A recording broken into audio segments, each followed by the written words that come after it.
Moving Iron Podcast is proud to be part of the Global Ag Network. The network is live, so check out globalagnetwork.com for more details and updates. Now on to the show. Moving iron in the 21st century. Hard-working people working hard for you and me. Moving iron time and time again. Through the years you'll find us here. Moving iron.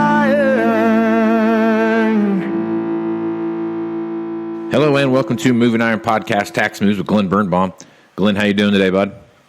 Hey, good. It's March 15th, so it's one deadline down, and we had a little celebration today, a little lunch, and did a little skit and everything, so accountants can maybe even have a little bit of fun occasionally just to kind of release some stress. But, yeah, we're feeling okay right now, but the next month is, the next month is going to be the real critical time for us. So.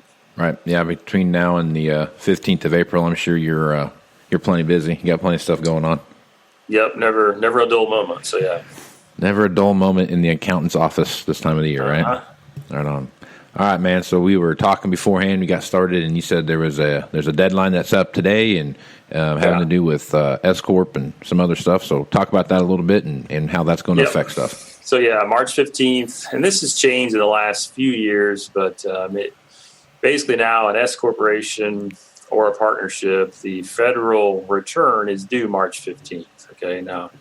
As a general rule of thumb, there's no tax going to be paid with these returns, the federal return, but they did move up the date on partnerships a few years ago, and so now everything's due March 15th. So what a lot of that means is obviously we do try to get the returns out that we can get out, but if there are more complex issues, which we're certainly seeing that this year with like 199A and things, we're doing a few more extensions of the entity returns just to kind of make sure that everything's going to end up like we think it is, right? So we're going to do a few more extensions to make sure we understand how the actual personal tax return is impacted by it. So, but you do have to, we're, electronically filing these extensions. So you still have to do something. Basically, we have to push a button today to file an extension. So that's kind of the rule on the federal. So if you set up a new partnership or something, an LLC in the last year, maybe your tax accountant doesn't know about it yet, right? March 15th is the deadline to file an extension. Now, for state rules, it's very different. In Illinois here, it's kind of crazy, but an S corporation return is due March 15th. But a partnership return in Illinois is not due till April 15th. So sometimes we have to confuse ourselves a little bit, But generally, if you got an entity return, you probably got to do something today. Other than a C corporation, not too many C corporations around anymore, but a calendar year C corporation tax return is now due. The last few years, it's changed April 15th. So just keep that in mind. We try to estimate, what if any tax is owed. But again, doing a few more extensions this year to give us some breathing room. Yep. So talk about some of the stuff that we've kind of hit on beforehand. Talk about any of the, I know we're still waiting on, you talk about a lot where you're still waiting on some clarifications and stuff, and beforehand you started talking about some of your software where you knew the right answer, but getting the software to do it. So talk about a little bit of those issues you're seeing out there right now. Yeah, we're saying really, you just cannot trust the software system this year. We use a very good, software program and, pay pretty good money for it, but, it's just very hard for the programmers to get everything right. And so, a couple issues we're dealing with right now is a little bit complicated, but, you may have a loss on say an S corporation return, first year, maybe. So it's got some losses, right? And maybe use some bank financing to fund that loss, right? A line of credit or something. So basically you can only deduct the loss to the extent of your, what's called basis, how much money the owner actually put up. So if you use entirely bank financing, you wouldn't get any loss. But let's say you had a $60,000 loss, but you only put up, $35,000 of actual cash as equity. So you'd only be able to deduct $35,000. That's simple. I mean, it's been that way before.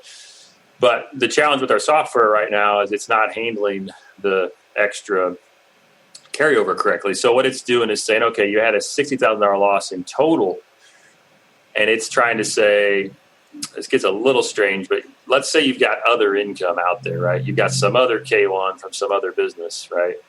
And so you have to net your loss with your profit, right? And you only pay tax on your net income. And it's only going to be able to use that $35,000 loss, right, against your actual taxable income. Again, this is not talking about 199A. So this is just kind of basic tax things. Well, our software thinks that for the 199A deduction, you actually have a $60,000 loss to offset against your other income. But in reality, it should only be a $35,000 loss, and the rest should carry over. So it's basically like we have a whole other set of carryover schedules to deal with. 199A should be its own separate column in our software, and the program's just not quite up to date yet. So we've got to kind of manually do some overrides, then track some stuff, in spreadsheets on the side, kind of. And so, we're going to be contacting the software program, and hopefully they'll fix it. But again, we have to do our own calculations and make sure software is correct, because it's really hard to do this right, program everything correctly. So at the entity level, which again, the entity level's today, right? That's the March 15th deadline. We're providing information. Hey, this is good income. This is your qualified business income. A lot of this is just kind of supplemental information. Or no, this type of business is, it's a law firm, so it's going to be bad income, right? Or a specified service business, or it's a consulting practice. That's going to be bad income. We're providing all that information on the entity levels, which is tricky. But now we're moving towards the personal tax returns. And the personal tax returns, we got to accumulate all that data together, right? And I've got some good income, some bad income. How do you mix it all together? And it's really hard for the software to be able to track all this through. So we're anticipating some more challenges in computing the 1040s, the personal tax returns, just because of all these new complications with tax reform. Yeah. There's lots of stuff here that just so much unclear. Well, just like what you talk about here, it's one of those things where just the clarity is not there, so the software doesn't work right, and you have to double check and triple check and make sure everything's the way it is. I mean, it's just. Is this one of the first years in a while you've seen where the tax code's been like this, to where it's kind of jacked with some stuff? Yeah, it is. Yeah. I've been doing this almost 20 years, and for me, it's really the first real major reform. And we're telling people, hey, just make sure even if you think it's an obvious issue, you probably should run it by somebody else. That's where we use the power of our firm. The number of people we have here. Mm-hmm. Hey, I just making sure this is right.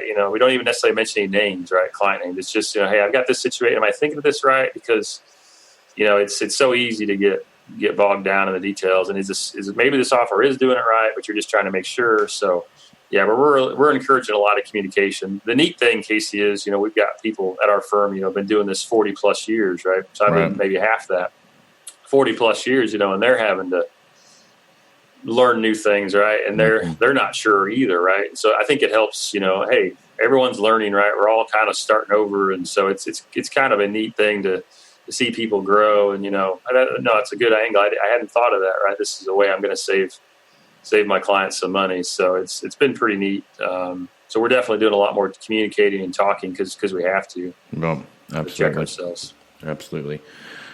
All right, Glenn. Well, you're a busy man. You got a million things going on. If folks want to reach out to you, pick your brain, or just have an overall tax question about something going on in their business, how would they do that?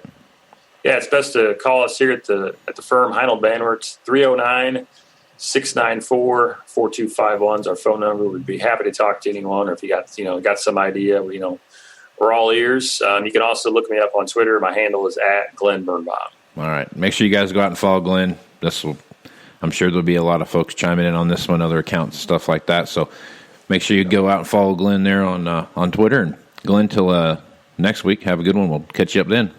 Okay, Casey, thank you. Thank you. Thanks for listening to this edition of the Moving Iron Podcast, now part of the Global Ag Network. If you'd like to continue any of these conversations, you can hit me up on Facebook, Twitter, or Instagram at Moving Iron LLC. You can also send me an email at movingironpodcast@movingironpodcast.com. You can also visit the Moving Iron Podcast YouTube channel and watch Market Roundup with Chip Dellinger, Sean Hackett, and Angie Setzer. Also, Tax Moves with Glen Birnbaum.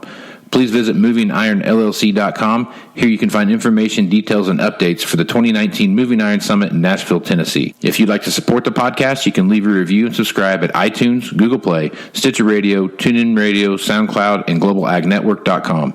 So until next time, let's go move some iron. This is Casey Seymour, Out. Moving higher in the 21st century. Hard-working people working hard for you and me. Moving higher, time and time again. Through the years you'll find us here.